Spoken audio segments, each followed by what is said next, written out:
Salut, c'est Jean, on se retrouve aujourd'hui pour la vidéo de déballage maintenant du Redmi K40 normal, le 5G. J'avais fait le Pro K40 qui va être le Poco F3. Donc différence avec le Pro, ici on a un processeur 870 de chez Qualcomm et 888 sur le Pro. Ici on a un 48 mégapixels contre un 64 mégapixels. Sur la version Pro, c'est les plus grosses différences qu'on va retrouver chez l'un ou chez l'autre. Hormis qu'apparemment celui-ci disent il n'a pas la V20. Bon, à voir. En tout cas, on va se faire le déballage. Et comme toujours, je t'invite à nous mettre le petit pouce bleu si la vidéo te plaît vraiment. Si tu as eu le kiff, tu nous mets le petit pouce bleu. Tu cliques sur l'abonnement si ce n'est pas déjà fait pour t'abonner. Et tu cliques aussi sur la cloche de notification pour être averti des futures vidéos. Il y a plein de trucs qui arrivent. Il y a du Meizu 18 Pro, il y a du Oppo Find X3, X3 Pro.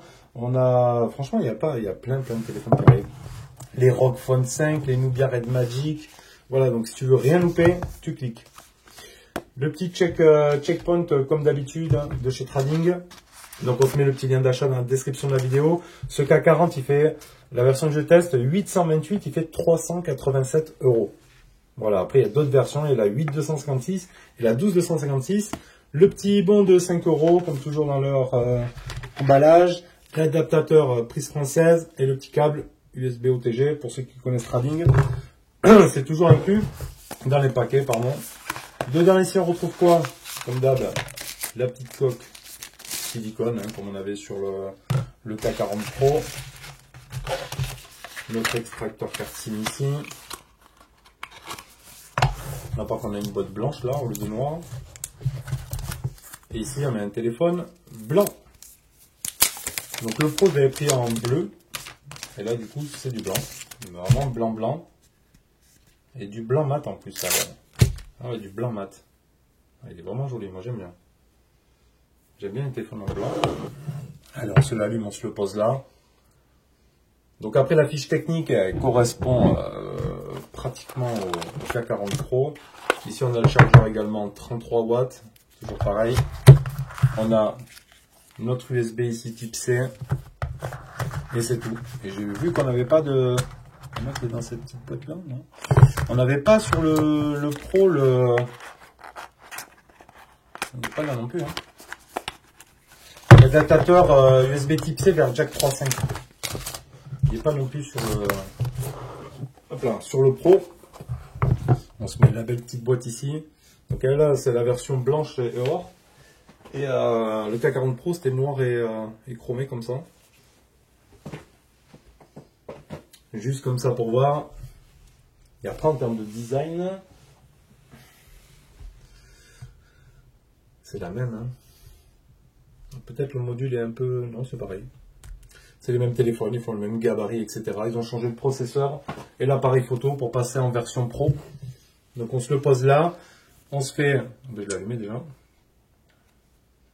On va se faire les lignes des caractéristiques. Donc pareil, 6,67 pouces, Full HD+, écran AMOLED de chez Samsung, le E4, écran format 29e du 1080 par 2400 avec un taux de rafraîchissement de 120 Hz, de l'HDR 10+. Là, c'est pour notre écran. Ici, le refresh rate, on est bien sur du 120, donc ça c'est pas mal. Lui il est propulsé par le Qualcomm, le Snap 870 sur la version K40 normale, comme on a sur le Mi 10S que je vous ai déballé aussi, le Xiaomi Mi 10S. Donc là en blanc c'est pas vilain, c'est les mêmes. Ça c'est une petite saleté. Donc le Snap 870 cadencé à 3,2 GHz, l'Adreno 650 pour la partie GPU. Celui-là c'est le modèle 8 Go de RAM et 128 Go. Donc la RAM LPDDR5 pareil, 128 Go en UFS 3.1. Appareil photo frontal, ici pareil, en façade. 20 mégapixels de chez Samsung, la S5 IV 3T2. Si je dis pas de bêtises, c'est pas un Z? Non, c'est un 2 que j'ai marqué, j'écris mal. Donc ça c'est good. En bas, le type C, la carte SIM, on l'a vu, on pourra mettre 2 nano SIM, le micro, le haut-parleur. Bon, le contour, ça fait un petit peu... c'est du plastique, hein, c'est pas de l'alu. On est sur du plastique. Donc le haut-parleur là. Sur le haut aussi, on retrouve le haut-parleur. C'est un peu sale. Le son stéréo. Il y en a 3 ici aussi. Attends. Oh, c'est la même chose, ouais. 3. Et dans l'un des trous ici sur la gauche, on retrouvera le port IRC, le bouton power volume plus moins, le bouton power qui fera office d'empreinte digitale. Alors qu'il n'est pas incurvé, on ne pourrait pas le croire. Et sur l'arrière, on a les blocs photo ici. Donc différents. Là, ici, on a du 48 mégapixels.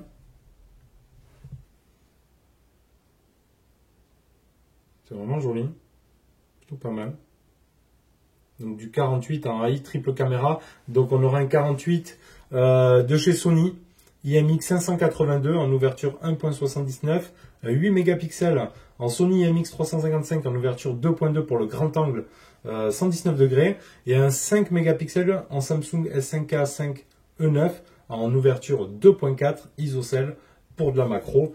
Tout ça, dedans, on a du Wi-Fi 2.4, 5 et de la Wi-Fi 6. On a un Bluetooth 5.2, on aura du NFC, un son stéréo Dolby Atmos et il est certifié aussi IP53. Pour les bandes réseau, lui, il est donné pour du B1, 2, 3, 4, 5, 7, 8, 18, 19, 26, la 28A, 34, 38, 39, 40, 41, 42 et je m'arrête là. La 5G, la N1, 3, 28A, 41, 78, 79. Un poids pareil que le Pro, 196 grammes. Des dimensions de 163,7 par 76,4 par 7,8 d'épaisseur. Donc voilà, ils ont fait des téléphones fins et légers chez Xiaomi, chez Redmi, ça fait plaisir. 4520 mAh de batterie, une charge de 33 watts, donc la même chose. Et normalement, celui-ci, ce sera le Poco F3. Allez, on se fait pareil que sur le Pro, l'empreinte digitale. Hop, avec le petit schéma. Donc ça se passera ici sur le côté, sur le bouton Power. Je ne sais pas pourquoi ils l'ont pas mis sous l'écran pour réduire les coûts, ça c'est sûr, très certainement. Donc on a un téléphone à 387 € quand même. Hein. Donc on ne peut pas forcément tout avoir. Mais il y a quand même pas mal de choses dans ces téléphones, quoi. Je ne sais pas à combien sortira le Poco F3. Alors le K40 Pro, je ne sais pas non plus comment il va s'appeler. Est-ce que ce sera un F3 Pro ou quoi? On verra bien. Hop là, ça s'est ajouté. Ça c'est bon. On se rajoute notre face. Comme d'hab. Après ils sont agréables en main, ils sont légers. Voilà. Il a ajouté ma tronche. Ok, ça c'est bon. Using face, ça c'est bon. On peut se mettre double tap pour ouvrir l'écran. Ok, ça c'est good. Normalement, il y a le Play Store de préinstallé, donc ça, il n'y a pas de souci. On l'a vu comme sur le Mi 10S. Donc, il vous mettre le Play Store et tout.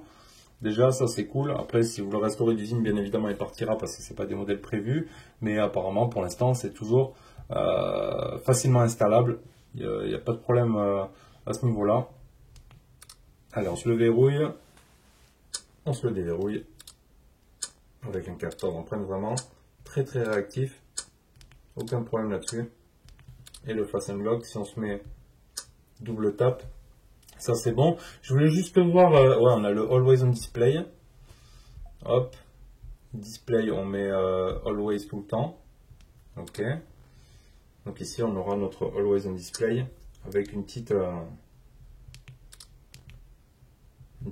animation. On le voit là.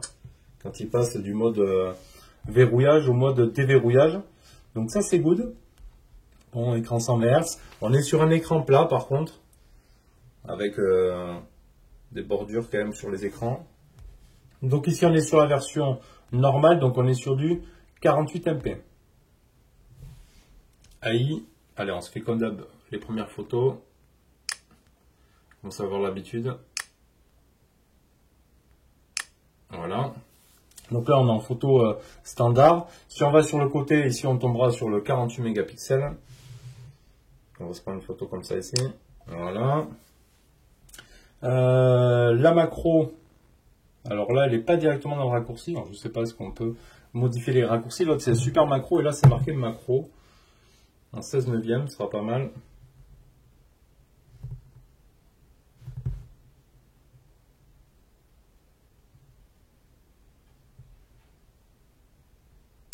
Hop là, la macro, c'est bon. Donc la photo, après sur la photo, on va sortir de la macro. On pourra faire du zoom x10. Ok. La partie vidéo, on pourra faire du 1080p 60 fps et de la 4K 30 fps.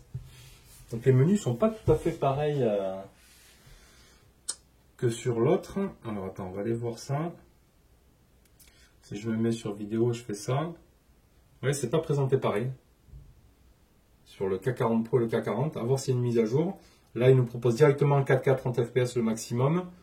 Et ici en bas, non. Ici, c'est macro, l'autre, c'est super macro. Donc, à voir. Donc, la macro, c'est fait. Ça, c'est bon. Donc, la partie vidéo, on l'a vu, hein, du 4K maximum en 30 fps. Si on va dans plus, on aura le mode nuit, on aura le slow motion. Et ici, on pourra faire du 1080p en 960 fps. Donc ça, c'est pas mal.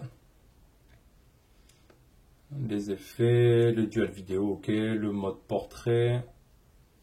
En portrait, on pourra faire quoi? Ici, on pourra faire du 16 neuvième. Ok. Si je passe en vidéo portrait, on pourra faire du 1080p 30 fps. Ici.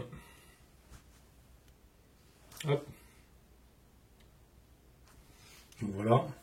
La partie photo qu'on verra bien évidemment, comme toujours, un peu plus et beaucoup plus en profondeur lors du test. Là, c'était juste le petit déballage et prise en main donc de ce Redmi K40 dit normalement Poco F3. Donc on verra ce que ça donne.